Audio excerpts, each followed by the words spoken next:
Hi, everyone. Welcome. Thank you for joining us today. We'll get started in just a minute.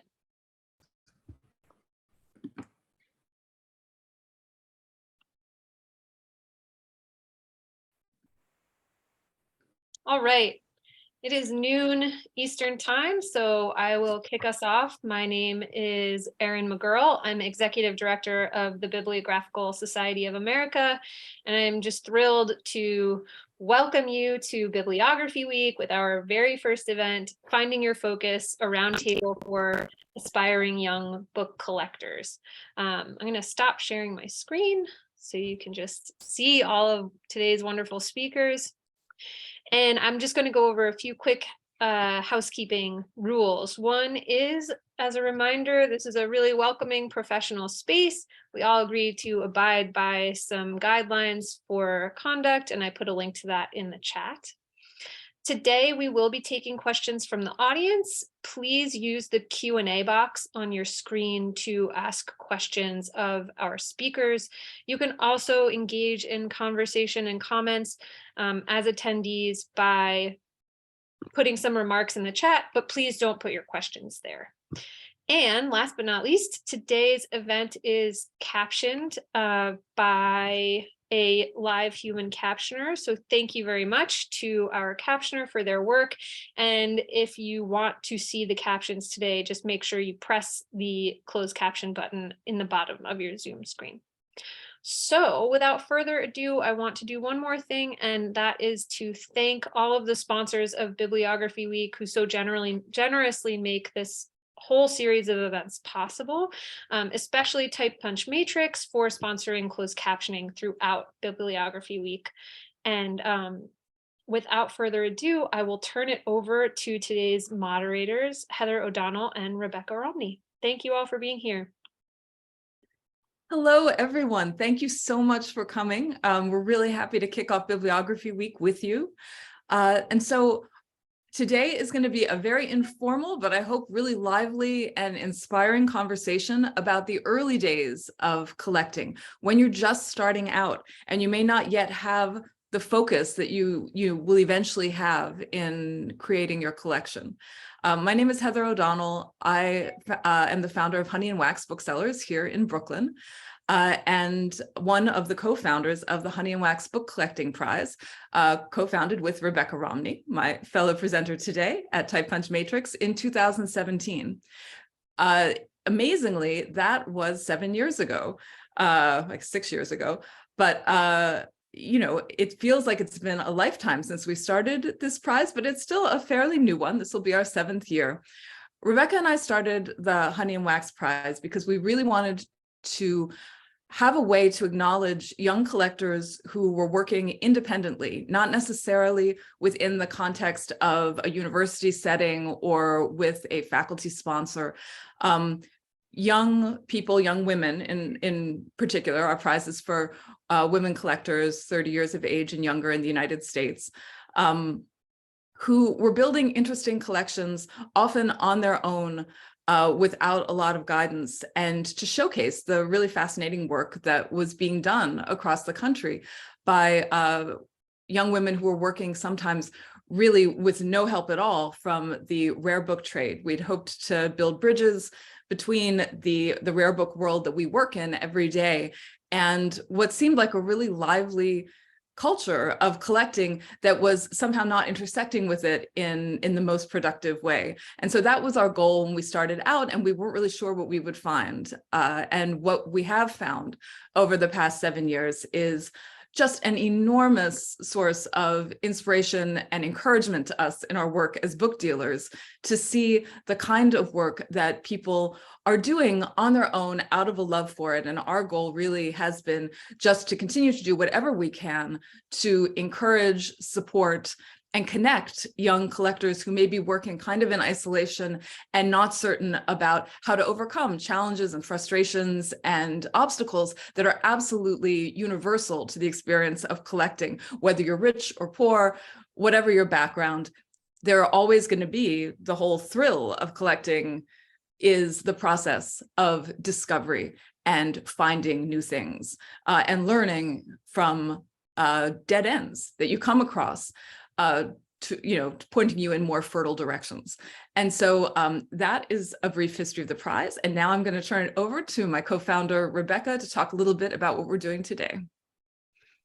Hello, everyone. I'm Rebecca Romney. I am co-founder of Honey and Wax Prize and co-founder of the rare book firm Type Punch Matrix based in the Washington, D.C. area. And the focus of this particular panel, you've heard the context of why we started the prize and what we have seen from it and building bridges and all of that, but more particularly, the focus of this panel was meant to emphasize the strengths that we've seen from these collectors, where when you have a lot of limitations, sometimes the response to limitation isn't, oh, I give up. It's, oh, now I have to be a little bit more creative. And that is absolutely what the panelists here have done. And it was something that was very inspiring to us in reading about their collections. But moreover, this is something that is universal. Anyone who starts a book collection has to start somewhere. You do have to start from scratch. You have to think about, what am I drawn to? Why am I drawn to that?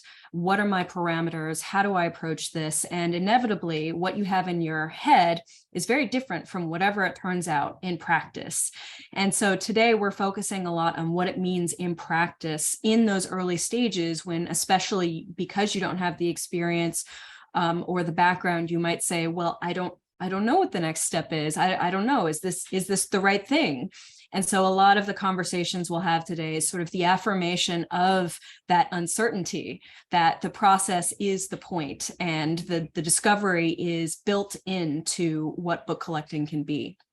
And so with that as the introduction, we will move on to our collectors here. Let's see, do we have an order that we are going in? I'll just call on someone. How about that? Why don't we start with Margaret Landis? Sure. So I am Margaret Landis. I am a researcher in planetary science at University of Colorado-Boulder currently. And I started my collection when I was a graduate student. So like Rebecca just mentioned, one of my big constraints was I was doing this on a graduate student budget, which is always exciting. And so my collection focuses on kind of the life and legacy of Miriam Mitchell, who was, we don't like to say first is in science that often anymore because it's really hard to prove you were first coming up with an original idea. But her claim to fame was that she discovered a comet in the 19th century and was one of the first Americans to gain really international recognition for astronomy. And being somebody who had an astronomy undergraduate degree, I went, wait a second, you're telling me the first world famous American astronomer was a woman and no one told me for 4 years of undergraduate work? I have some questions and concerns and I want to know more. And so my collection started out as kind of getting books here and there that were kind of group biographies of women in science. And then actually through applying multiple times to the Honey and Wax Prize, because I'm a scientist, and if I do anything in learning, I do it by experimentation, I guess, at this point. I really learned that Miriam Mitchell was one of the most interesting because she has one of the longest legacies in print media in the United States. And so the focus of my collection is things by her, things published contemporaneously about her, all the way up to the 21st century. And so it's books, but it's also magazines. A lot of Miriam Mitchell's things that she actually wrote herself were published in like Atlantic Monthly or other 19th century magazines and not necessarily collected afterwards. All the way up to one of the more interesting things I found, especially as a scientist, was a Women in Science tarot deck. She's in there too. And so, I was really trying to get a span of all the different ways that books have left a legacy, or Miriam Mitchell's legacy has been captured in media and in print media through the century and a half at this point, that she's been a really famous astronomer. So that's kind of my background, the background of my collection. Did I forget anything? No, that's very good. Isn't it also true that you have a book from Miriam Mitchell's library? I don't from her library. I think the closest thing I've found is that the Miriam Mitchell Association has done a really nice job looking at what she had collected in her library. And I've been trying to find copies of similar books that she would have had access to. And in a really odd turn of events, it turns out towards the end of her life, she got one of these group biographies of like famous women in history for kids. And she had that in her library, and I was able to find a copy of that. And it's really interesting because it's Mariah Mitchell and then it's like biblical figures. And I'm like, okay, this is interesting. What are we trying to tell 19th century girls, what they're capable of? And that was really fascinating. The closest thing I have to her personally is a pamphlet. So her discovery, as a lot of things are in science, was kind of disputed because somebody else had seen the comet at about the same time, but a couple days later. And so she didn't get to write any of this pamphlet, which I thought was really interesting. But her dad argued, along with the president of Harvard, to the King of Denmark that she was actually the one to discover it first. And so I have a pamphlet that was reprinted with those arguments in it that was, I think, signed by the president of Harvard. So in the listing, it was like, oh, Harvard history. And I'm like, no. You said the magic words, Mariah Mitchell. I need this.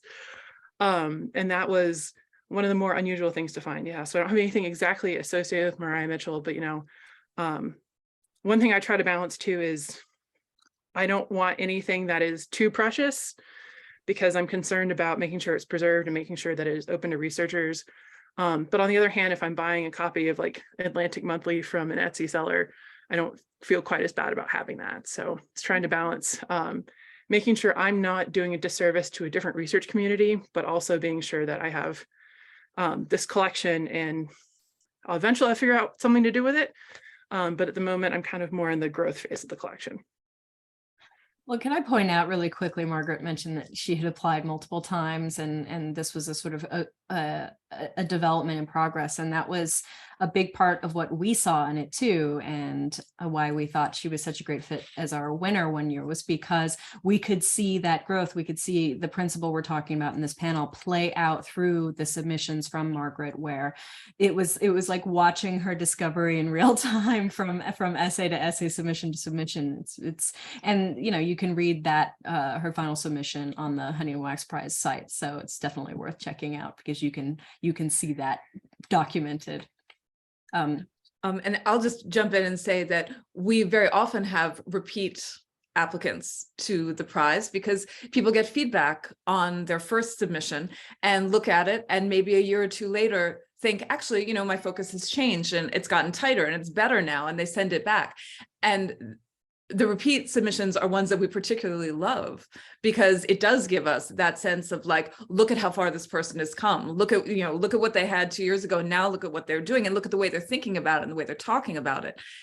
They're building something that has like a lot more coherence and potential research value than what they were doing at the beginning. It's like incredibly satisfying. And Margaret was our winner in 2021. That's right. And Melanie, who you'll be hearing from later, who is our 2022 winner, was also a repeat applicant to the prize. It's very common that some of the best applicants are the repeat applicants because they're really, really working. And it's exciting to see. And it provides a deadline. That was the other thing, is like balancing graduate school in a totally different field and this kind of for fun passion. I'm one of those people where I'm highly motivated by deadlines. And so it was nice every year to go, okay, so June, I've got to write this essay. So like, what have I done in the last year? How have I taken the feedback or comments from previous years and incorporated them? So it's definitely something where somebody who's outside of the rare book trade has a predictable goal and something to work towards. And that I found really helpful. That's super interesting too, from the collector side. I like that. Why don't we move on to Miriam? Hi, thank you. I'm so happy to be here. It's so interesting to hear different journeys to sort of building collections. So my name is Miriam Borden. I am currently a graduate student at the University of Toronto, where I am in Yiddish studies. Yiddish being the heritage language of Eastern European Jews from about 1,000 years ago until about the Second World War. But still today, there's still about 1 million people speaking Yiddish today in the world.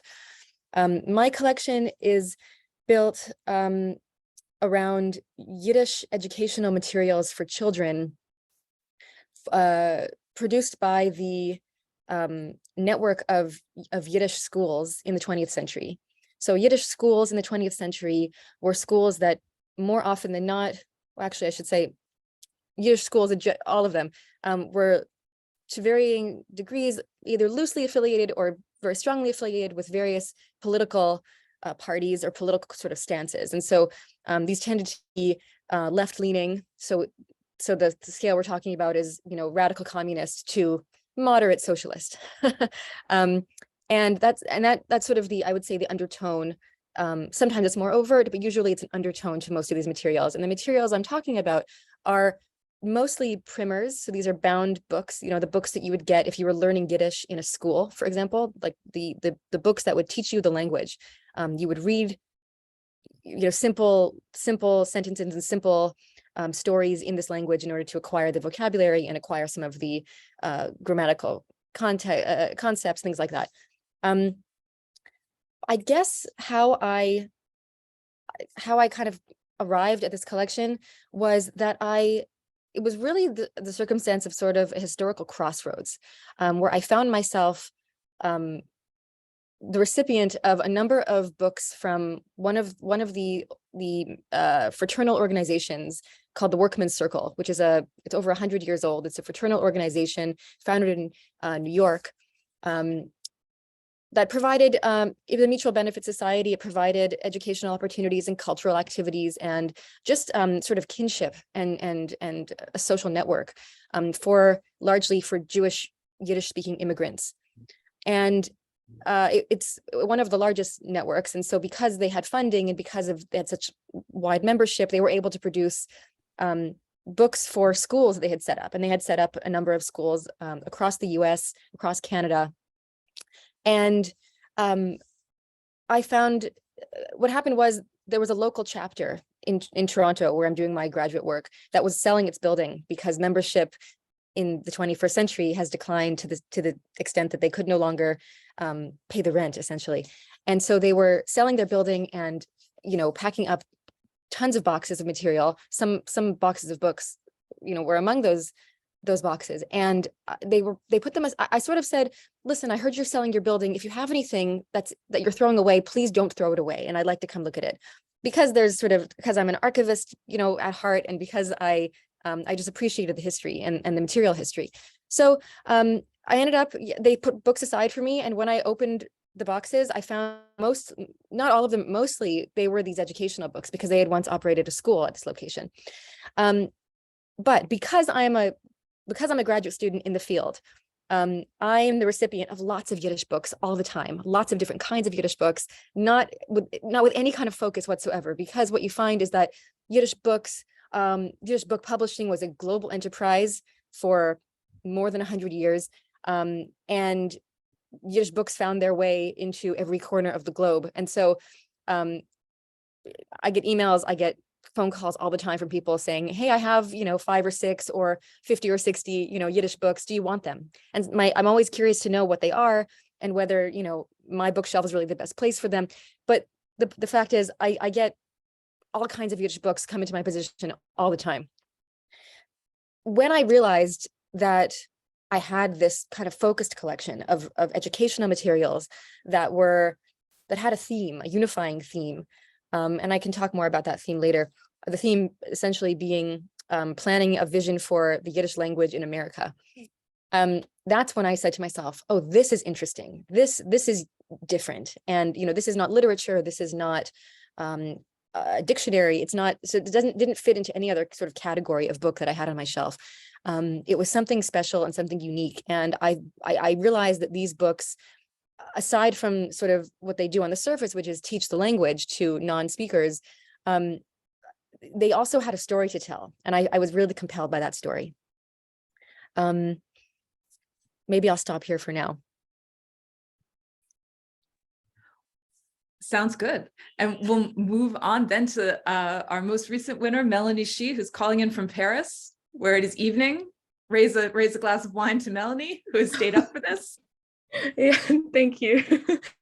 Yeah, it's sorry, it's a bit dark because my light just went out in my apartment, actually, which is kind of like a typically I didn't realize before moving to Paris like how unmodern the apartments are, but it's pretty typical.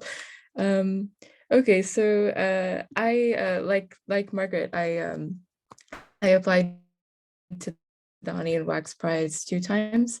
One was in 2021 when I was an honorable mention, and last year in 2022. And the first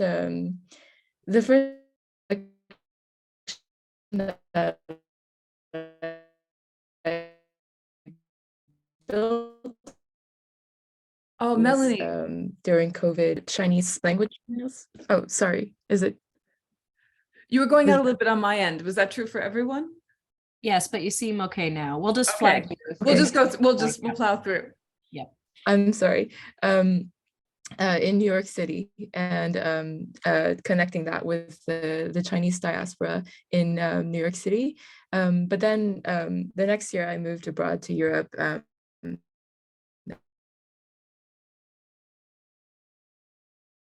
Since then I've been living in France, and then moved to Paris. And in the meantime, traveled a lot in Europe, including Eastern Europe. So I noticed that there was like a connection between the translation of Chinese literature and political manuals, specifically related to communism, Chinese communism, especially in Eastern Europe and former Yugoslavia, so Serbia, Croatia, Bosnia and Herzegovina, etc. And I built a collection about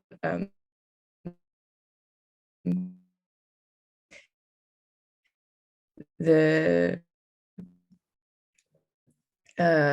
connection between perceptions of Chinese war, which I think is actually both like historically and like in terms of the academic study of this, and in terms of the book collecting is like a major gap in like our knowledge about this, especially in the United States, because the US was like very anti-communist at this time when Europe was exactly the opposite. So right now I took this, and it started as a personal project, and now I'm working to turn to my master's thesis in Paris. It has a lot of ramifications for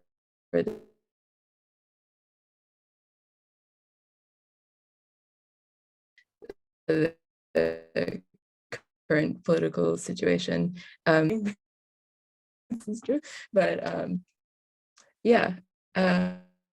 I'm really excited about the Honey and Wax Prize because it encouraged me to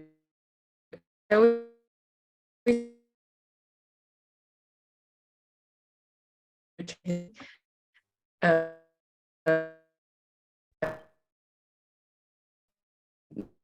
first time I applied for the prize and was encouraged by Booksellers, things that contain history. And I'm really passionate, like touch a book. I always think about who had it. Melanie, we've lost you a little bit at this point. When Yeah. they lived. Okay. If oh, I'm so sorry. No, you're good. You're good. Are you back? I think you're back now, actually. Thank you. Okay. I'm sorry. I'm on the 6th floor in an apartment, and I think the Wi-Fi is always really bad here. That's fine. And I think that Erin has thrown in an extra description too, if anyone missed any of that. Into the chat about the winning collection this past year, for sure. And I do think actually turning off Melanie's camera is probably a good idea. So we get the audio if we can't get the whole thing. All right.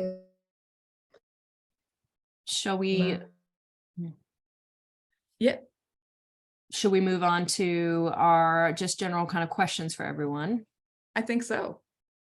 Okay, so you all have been introduced essentially to the focus, the topics for each of these collections, as well as the sort of journey for each of them, that the initial impetus that inspired them. I think in many cases you can hear it's a combination of whatever's going on in their lives biographically. You're in a certain place, a certain time, and then some type of serendipitous connection that comes along with that. And that's the catalyst. And I think that's the case for many of us. But moving forward from that, one of the themes that we want to talk about is this idea that you can think you have an idea in your head of how this is going to go, and then in practice it turns out to be something entirely different. So we'd love to hear from you all about exactly a moment where you had to pivot, or where something came up that was unexpected that really made you think about it differently than what you had initially intended or expected. So why don't we just go in the same order as we did initially, start with Margaret, and then we can kind of converse from there.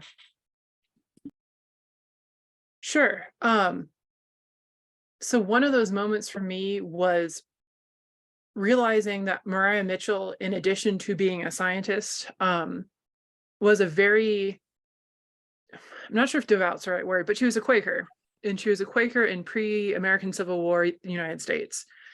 And she did not wear cotton. And I learned about last year in a great article written for, I think, a local Boston magazine, that she was one of the few teachers in Nantucket to accept African-American children in her school. And then I went, okay, so this dusty old lady who did some astronomy suddenly became much more interesting, because these are the kind of things that scientists have to grapple with. For example, the telescopes on Mauna Kea being an example, or how we deal with the legacy of a lot of different societal factors in the science we have, and how we talk about the history of science. And it seemed like all of a sudden this woman from 150 years ago was dealing with almost the exact same things. And so this is kind of a fresh pivot. I'm not quite sure what I'm going to do with it yet. But I found a magazine where Mariah Mitchell had, in part of her post-comet discovery fame, been tasked with going to Europe to interview a couple of scientists. She interviewed Mary Somerville, who the word scientist was coined to describe, which I did not realize until I started this project, and Caroline Herschel. And what was in the back of one of the magazines that I had gotten, because I didn't want just the article cut out of it, which I had found online, I wanted the entire magazine. There was an editorial in the back talking about how Mariah Mitchell reacted when she found out she was being underpaid at the university she was working at compared to her male colleagues. And that was a moment where I went, okay, so not a lot has changed in 150 years-ish. And how do, not only do I look at the legacy of Mariah Mitchell in like biographies for children, but how do I also interact with her as a person who has left a very distinct legacy in a way that scientists are still dealing with these issues. So I was surprised at how modern she was in a lot of ways, which I shouldn't have been surprised by. People are people throughout history. But it made me kind of reflect more on how we think about science training, how we think about historical figures in science. And so I'm kind of at this stage where I'm like, okay, so how do I turn this into the next phase of collecting, or in the next phase of this project? But that was one thing I was really impressed and surprised by doing a deep dive into as close to primary documents from one scientist as I could, to realize this conversation around how you talk about inspiring figures for girls has always been complicated, and how the person themselves often deals with things that are very contemporary. So that was one thing where I'm still kind of processing that pivot. I'm trying to figure out what to do next, but I was really impressed that digging deeper into this one historical figure, especially in science, kind of revealed this like long-standing pattern. So I was really interested in that. There was definitely a time where I like texted all my female friends in science going, hey, do you want to hear about how Mariah Mitchell was really upset when she found out she was being underpaid? And I think the editorial described it as her like New England personality came out. I'm like, oh, I think we all know what that means, which means she was mad, but we have to say it in a nice 19th century way. So yeah, that was one of those moments that's happened more recently. Previous ones were going, okay, so like who, from a data standpoint, do I have enough years on to be able to do a really like broad collection, but focused on one person? So yeah, and it's always fun. Like one of the reasons I'm a scientist is I like discovering things. And of course I didn't discover this like for the first time, but discovering it personally was came in a time in my career where it was really impactful. So yeah, trying to figure out what to do next, and bringing more of my New England personality, I guess, to situations that seem to keep occurring for people who are not men in science, which I think is really interesting. Thank you for that, Margaret. Miriam. Yeah. So I guess the first moment of sort of pivot was when you look at materials for kids, and they can be kind of rudimentary and simple and simplistic. And I think that is actually true of some of the oldest books I have in my collection. The ones from the turn of the century, the turn of the 20th century, they are rudimentary and simple. And they, it's a picture of a chicken with the Yiddish word for chicken next to it, and things like that. Things that be recognizable to children, but they're not. There's no real art, behind the layout of the book, just the approach to language teaching. There's no real art to it in the much older materials. And I think this probably mirrors the development of 20th century pedagogy as well, language pedagogy, and developments in first of all, how we conceive of the child and what they're capable of in society, and then how we choose to educate them, things like that. I think these books sort of reflect those shifts. So when I sat down in front of these books and said, well, they're just books for kids, I think I dismissed them initially and said, it's an interesting little collection of books for kids. That's nice. When I sat down and more critically looked at them, that's when I think I pivoted and realized, no, I have something special here. And not all of them are special, but certain ones in the collection really jump out because they have this more interesting story to tell. And the interesting story is that it's not just about teaching kids a language. It's much more specific than that. It's teaching Yiddish to American-born children at this critical moment in time, which is post-war America. It's after the Holocaust. It's after this tremendous loss. And it's a regeneration of the language. It's a reimagining of what this language can be for the people who come after. And it's really ambitious. It's really inspiring. It's really kind of tragic. It has all of these levels to it. And I think another sort of moment was when I realized just how many markers of America and Americanness you see in some of these books. You see, mentions of baseball and the American flag and poems about, George Washington, things like that. And I thought, oh, this is not just a book teaching kids Yiddish. This is a book that sort of, it's Yiddishizing America. It's translating the American experience into an immigrant language, which is kind of interesting. I think it's a reversal of what, of sort of so many of the dynamics that immigrants encounter, which is they're trying to translate themselves for Americans. This is like the reverse. It's trying to translate America into a native language, and grapple with what it means to be not American, what it means to become American. These were all there in all these ideas were there in the book, so you had to sort of read them more critically, and that was a real turning point for me, because I realized just how big and ambitious the story that these books were telling really was. Another thing a totally different thing that sort of set me in a different direction, a different collecting direction, which is still kind of germinating, is that one of the authors, Yudel Mark, was one of the most prolific educators of the post-war period in Yiddish. He produced so much material. And one thing that I discovered that I didn't know about was a record, an LP called Invitation to Yiddish from 1962, that through various channels, it was actually had some government funding to produce language records and teach people different languages. And if you go and you can find tons of different records in different languages. Learn Spanish, learn French, learn Portuguese. This one is different though. And when I looked at this one, I thought to myself, yes, of course this is one that's different. It was made by one of the people who it was written. The script for the record was written by one of the people producing these books for children. So it has a similar sort of ambitious, profound kind of depth to it. And what it is instead of, many of these language records, they tend to ask you to reproduce the sort of speak a line, excuse me, where is the bathroom? And you have to, it's in English, and then you reproduce it in French or in German, or this had none of that. This was not at all that basic. It was much more intimate. It was a conversation between 4 members of a family, and the things they're talking about and it's really slow. Like you have to speed it up and play it at like 5 times the speed in order for it to sound like normal dialogue. It's very slow going like this, and it's easy to miss what's really going on. And the drama really is an elderly couple whose grown children come to visit on the weekend with their own children, and the discussion is really about the preservation of Yiddish culture, whether they're going to educate their kids in Yiddish.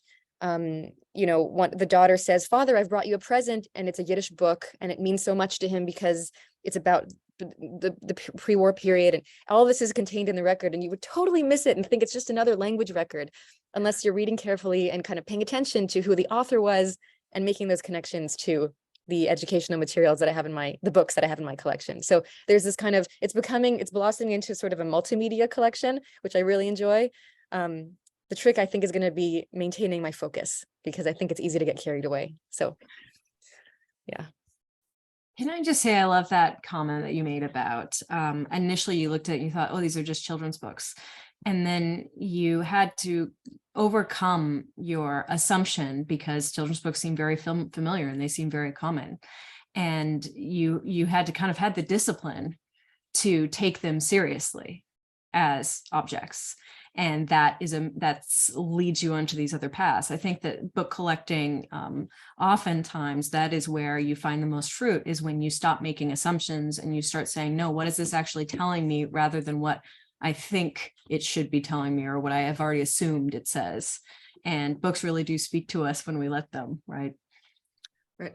I mean, the power of just looking at a book, like really looking at it, not what you think it's going to be, but letting it, seeing, oh, look, here's George Washington, an American flag in this primer that's teaching us Yiddish. George Washington didn't speak Yiddish. Like, this is the relationship between the language that's being taught and the language that's being assumed, and the material that's being taught has really transformed here. And it's a different historical moment, and it's doing something different. And the poignancy of the fact that after World War II, Yiddish, takes a great blow as a global language, because with the establishment of Israel, Hebrew becomes the sort of preferred language there, that this is a community kind of facing down the disappearance of one way of life and the emergence of a new one for Jewish immigrants in the United States. And at that moment after the Holocaust, I mean, just such an incredibly moving moment in history, and to be able to see that in the pages of the book, that you might have dismissed as like, it's just a grammar book, like who cares, that it's all actually there and you can bring it out in that way is so powerful. Right. Why don't we move on to Melanie? And Melanie, if we get caught, did you feel free, turn off your camera if that'll help too. We'll make do. So. Okay. I'm so sorry. I think it should be all right now. I connected to my personal hotspot because the Wi-Fi wasn't good. But so for Pivot, like I was talking about earlier, I guess for me there are maybe 2 major moments of pivot during my process of collecting. The first was when I changed geography. So obviously going from New York to Europe, and then noticing that I was like picking up on books with like a similar theme, which is Chineseness, translation, the Chinese diaspora, but like in a different context. And then I think for me, I tend to think this way, but part of my interest in the Chinese books and educational manuals is obviously because I'm the descendant of like Chinese immigrants. So in a way it was like not just searching for like world historical meaning, but also for trying to understand, like use these books to understand like why where my parents came from. And when I went to Europe, I met like Chinese people, people who owned restaurants, often in the service sector, and very rarely like not to say that it's not possible, but since the Chinese diaspora is like I think hybridic identity is like the discourse of like Asian-American or like people of color and stuff isn't as like developed in Europe as it is in the US and Canada and in North America to my point of view. and learning about like why those people came there and how those books might have gotten there. Whether it was like the European people, sorry to put it that way, but whether it was the European people that were accumulating these books, or whether it was like the Chinese immigrants that had brought the books with them, was like an interesting question. And I met many people that came from the same like historical moment as my parents, like my parents were born in the 1960s. And so they would have immigrated around the same time as my parents did, from China, which my parents left China after Tiananmen in 1989, which was like indirectly, not the direct reason, but I think a lot influenced the general feeling for the reason why they left China. And so they're the same generation, but they went to Europe rather than to China, or rather than to the USA, to Canada or Australia, which are the major places that Chinese people tend to go, as well as the UK, but for different reasons. In part because English is also a more like globalized language. So it was like through these texts and also through talking with these people, because I traveled in a lot of places, that I started thinking about my questions about Chineseness in America, which is what I had always known as also a Chinese woman in America, but then displacing the same things onto this like European context. And then also that being, sorry, it's a little bit, I think maybe it's like too much stuff, too many ideas concatenated together, but then also using that to reflect on me, and then how like me existing in that context as a Chinese person, and these other people who would have been coming there at the same time as my parents. So sorry, it's a little bit long-winded, but I think that was a major pivot. And then the second pivot was when I started visiting places that like use Cyrillic alphabet, and then because in the time of like the USSR, there were countries that were like actually part of the USSR that tend to be geographically closer to Russia, but then there were countries that were just like aligned. And I noticed that interestingly sort of like maps onto like how symbolic the language is, because Cyrillic, I shouldn't say symbolic, but Cyrillic is the more that these countries tended to use Cyrillic, I think the more like pro-Russian they tend to be. And even now in like Bosnia and Serbia, there's like a politics of like Latinization versus using the Latin alphabet versus the Cyrillic alphabet. And like Serbia is like kind of, I think people in Western Europe are still a bit suspicious sometimes of Serbian people, because they have a reputation for being pro-Russia, whereas like in Bosnia and Croatia, which recently joined the European Union, has stopped like using Cyrillic signs like on the roadways and stuff like that. So in each place that you get that gets slightly closer to Russia, there is like this little difference that you see based on the alphabet. And then that also mapped onto the perceptions of Chineseness. Whereas the closer you get to Russia and the more Cyrillic, it sounds like a simplification, but the more Cyrillic there is, the more pro-Chinese they tend to be. So a big discovery was when I started looking into these books that were, I have to use a translator because I'm not fluent in, I'm not super literate in reading the Cyrillic alphabet, unfortunately, which is like my next project, as I think it will be necessary. But was when I started visiting like former Soviet countries. So I visited the Baltic states, for example, like Lithuania and Latvia, and they've recently just like separated from their like independence from the Soviet Union came later. And yeah, I think they have I think in Europe, each region, the countries in each region have like a very specific vibe to them, and over there it's like very they're like very environmentally friendly. So, and they've got like a lot of economic power coming from the fact that they're close to the Baltic states, and they were formerly part of the Hanseatic League. So there's like a lot of like economic resources that come from gas and stuff like that. But when I was first there, I found the first book that I found that was like in Cyrillic was something that made me think about my project differently. And then comparing people's attitudes in Lithuania towards Russia and towards China versus like in Moldova, for example. I was also in Moldova recently, and they, I don't know, each like former Soviet country has like a very different relationship towards Russia and then hence towards China. And so learning to think about my collection this way, I think was a huge like pivot for me. I hope that makes sense. Oh, that was great. You know, what you're getting at, I think, is something super interesting that you see with some collections, which is that first you bring something to it that's, you know, your particular perspective, something that matters to you personally, and that's why you start, you know, focusing on this, fine. But then as you go along with this collection, you get these discoveries that come from collecting. And then what you seem to be talking about here, which I think is so interesting, is that after you have those discoveries, it starts affecting like your real world life.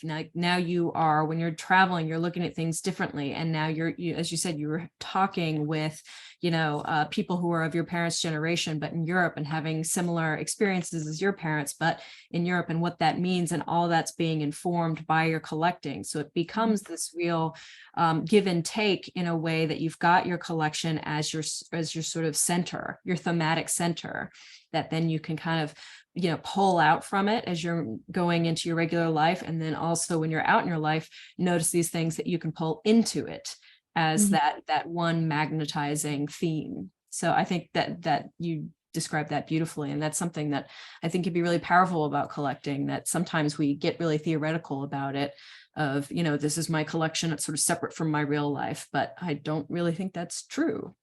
And I think the best collections, you know, as you demonstrated, really, I mean, they shuttle back and forth. It usually starts from some kind of personal interest, but then you become more aware of the printed context of the historical record of what's actually the material, which then expands your sense of what you were initially interested in, and also expands your sense of yourself.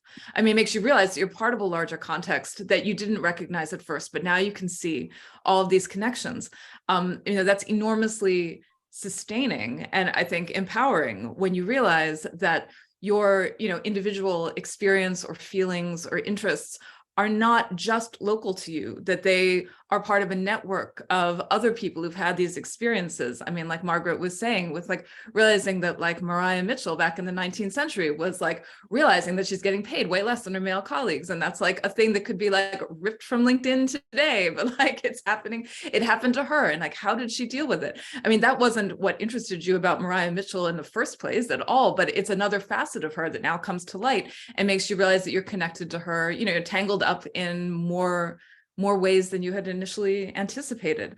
And that experience of, you know, sort of building these networks, which are almost like neural networks. I mean, suddenly you just have like a much greater apprehension of history, of print, of literature, of publishing than you did before, because you can see patterns that were not visible to you in the beginning.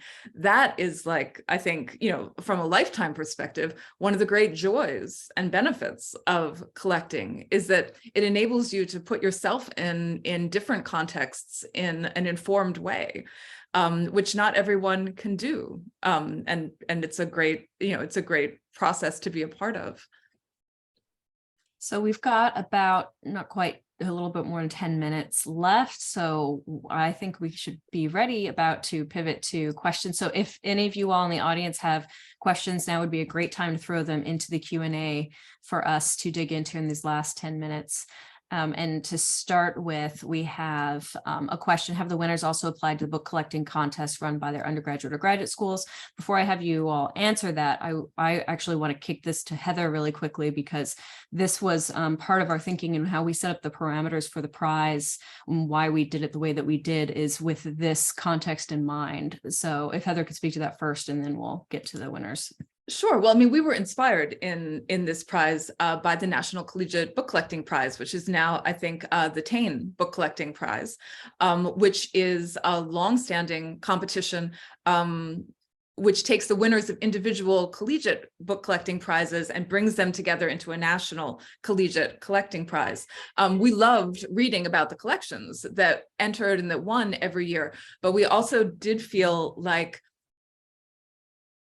it was kind of hard to limit, that we would like to see recognition of people who are not actively students and do not attend the kind of institution that has a book collecting prize, which, to be real, tend to be, fairly elite institutions. Not many community colleges have book collecting prizes funded. That we wanted this to be something where even if you didn't have a faculty sponsor, even if you weren't currently in school, even if you didn't have like a kind of structure behind you, you could just apply. You could just literally do the application and apply yourself. You didn't need anybody else. We wanted to open it up to working women, and our age range is 30 and below. So we get a lot of students, but we also get a lot of young professionals who, start collecting related to their jobs or what some other interest of theirs. I think that obviously, as someone who sells a great deal to university and special collections libraries, I love the connection between the academy and the rare book trade. And it's something I feel very strongly about moving material into institutional collections. But I also feel like there is an absolutely transformative role for the individual private collector, for just like the person who's got a passion and is out there collecting stuff that other people aren't noticing or caring about. Ultimately, I feel like that has enormous research value and enormous potential for the writing of history. And that's what Rebecca and I wanted to encourage in this prize, was to make it as accessible as possible. There's no fee to enter, although the application process is, of course, significant, as those of you who have been through it know. You have to do an essay and an annotated bibliography, and you have to put together a wish list. But that doing that work, it's a commitment of time and labor and attention and effort. But it's also something that even if you don't win, changes the way you perceive the books on your shelf and gives you new ideas about where to go with it. So that was our hope in that. Just looking at the Q&A, and the question, did any of you apply to your collegiate book collecting prizes? I actually don't think any of you did, but I may be wrong. Yeah. I think to the point about trying to open this up to a broader audience than the typical elite institution book collecting prize, I don't think, other than for Tucson Festival of Books, I ever went into the humanities buildings when I was in graduate school, which sounds really bad. But like, that's what happens when you are a graduate student or a young professional in a different field. I think it's really easy to get siloed into an area that makes it really harder to break out of it. And what I really liked is that this prize was advertised on the same websites I was buying used books on anyway. And in the Paris Review, which an English major buddy of mine in college was like, oh, this is a really good literary magazine, you should start reading it. And so it kind of became a running joke that I felt like I was the only physicist reading the Paris Review, but whatever. At least that I knew. And so I think that was really helpful, because I'm not sure I would have known how to go get a faculty sponsor. And at that point I would have gone, oh, I've got an abstract deadline for a conference, I'll move on. Whereas this format is something that, like Heather was talking about, where I could kind of do what I wanted for a year. And then what I would do is usually in April or May, go, okay, so one Sunday, I'm sitting down with my camera and looking at the books I got in the last year and deciding how to articulate how I made those choices in the past year. And I think that made that really accessible. And I think we've heard from all three of us that we're looking at things that might not have the same institutional push behind them. I think Miriam's point about going, oh, they're books for children, but then realizing, oh, this is what we're telling children their expectation should be, is a really powerful thing that I'm not sure how I'd write up in a graduate, like stipend grant or like travel grant. And so I think this is a really different format that has allowed for a lot of different, at least in my personal collection, a lot of different thinking about how to kind of translate this interest into something that is written down and potentially more academic, but then bridging that gap between different types of collecting and then the academy. And just to pick up on something you said, you know, about where you found out about the prize, for us, what has been like really transformative has been the power of individual people, whether they're teachers or bosses or librarians, people who know young people who might be interested in this, to go out and be advocates for it, because we don't have a massive advertising budget, you know, and you're not going to see like ads for the Honey and Wax Prize on TV, but we've gotten a really good response these past years because individual people have taken it upon themselves to kind of be ambassadors for the prize and just to connect with their students or their, you know, their colleagues or people in clubs that they go to or their neighbors and say, you are someone who clearly has an interest in this, like you should take a look at this and consider applying, and like maybe you'll win $1,000, maybe you won't, but like it doesn't, you know, you might be interested in embarking on this as more of a project than it has been in the past. And so I would just say to the people who are tuning in, if there are young women in your life who you think might actually be a good fit or working on something that, you know, in time might turn into a prize winning collection, please do definitely link them to the prize page and let them know. We haven't opened this year's season yet, but next month we'll be opening it, and really eager to see what people are doing, and especially from people that we don't see at book fairs and people we don't see in the course of our ordinary life. That's where some of the most exciting things have come from. Any other comments from the other collectors before? I think we probably can sneak in one more question before 1 o'clock. All right, so picking up on another question in the Q&A, we had Margaret. I appreciated your earlier remark about a care not to step into collecting/research areas of others. Have you or anyone else found this awareness to be on the rise among collectors? Or not necessarily even the interests of others, but that a sense that some material belongs in one context and not in another, and wanting to make sure, you know, which is something that booksellers talk about all the time, that material goes to a good place, whether that place is private or institutional, that, you know, trying to decide what would be the best home for a particular kind of material for various reasons, conservation or the community that produced it, or, you know, the different concerns about that. I mean, all of you are actually dealing, well, in different ways with questions of communities and, you know, sometimes fields that are quite established, with institutions that are, you know, devoted to the preservation of that material. Yeah, I would love to hear if anyone has thoughts about it. Yeah, I could speak to that. I don't really have any wisdom. I don't have anything smart to say about it. It's just a situation that I find myself in actually at the moment, which is that sort of another one of these fraternal organizations in Toronto contacted me kind of around the same time, actually, that the first one did, saying that they had lots of books, an unspecified number of books, and did I want them? And I went through the usual steps of asking, well, what's in the boxes and how many and all that. And they didn't really know the answer to any of that because they didn't have anybody on staff anymore who spoke Yiddish, but they knew this is a historically Yiddishist, radical Yiddishist organization. And so I found that to be like tragic and ironic. And I was like, well, let me see if I can help. And I got together this like ragtag team of volunteers who could help. I said, basically, I sent out an email to people and I said, if you can read Yiddish, this is for you. We need to make lists of books because we don't even know what's in these boxes. And it turned out that there were like over 100 boxes of books, what I estimate to be over 2,000 books, this incredible library collection, some of which actually had library, you know, checkout, you know, stamp, those, I don't know what they're called. Some of them actually had stamps from being checked out too. So some of it was an active library at one point. Anyway, I ended up in the course of the next couple of years, which included the pandemic, so a lot of stop, start, but we packed up some of these books, and some people at the University of Toronto, or the Judaica librarian at the University of Toronto, gathered some people together, and together with him and me and other people, we managed to identify the ones in the collection that were rare, that were actually so rare that there were no other copies extant on the planet. because speaking of the USSR, because these were radical Yiddishists, they were diehard communists in the 1920s and 30s, and they had imported over the course of the 20s, the 30s, and then even up until the 60s, had imported tons of books from the Soviet Union, Yiddish books, some of which had to be smuggled out of the Soviet Union. So these were exceedingly rare, some of them. And then you had older stuff in the 19th century. It was just this incredible collection, really. And the question was like, do you break this up? Do you keep it together? What's the goal here? Is the stuff that's really rare, is it really important to get that stuff somewhere safe?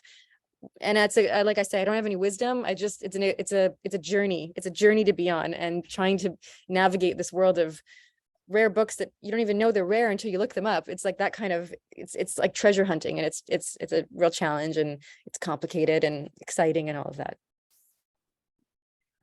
Thank you for that, Miriam. We have reached 1 p.m. So I'm just going to say thank you to the collectors here. We continue to be so inspired and fascinated by not only what you're doing, but what you're finding, discovering along the way, and really appreciate the tenacity and the perspectives that you're bringing to your particular projects. Heather, do you want to add anything? I mean, just that in the same way that your projects are expanding your horizons and your sense of yourself in the world by being, even tangentially a part of it, just being party to these collections and getting to read your essays, which everyone can do on the Honey and Wax Pride page. You can see pictures of these collections, you can read their essays.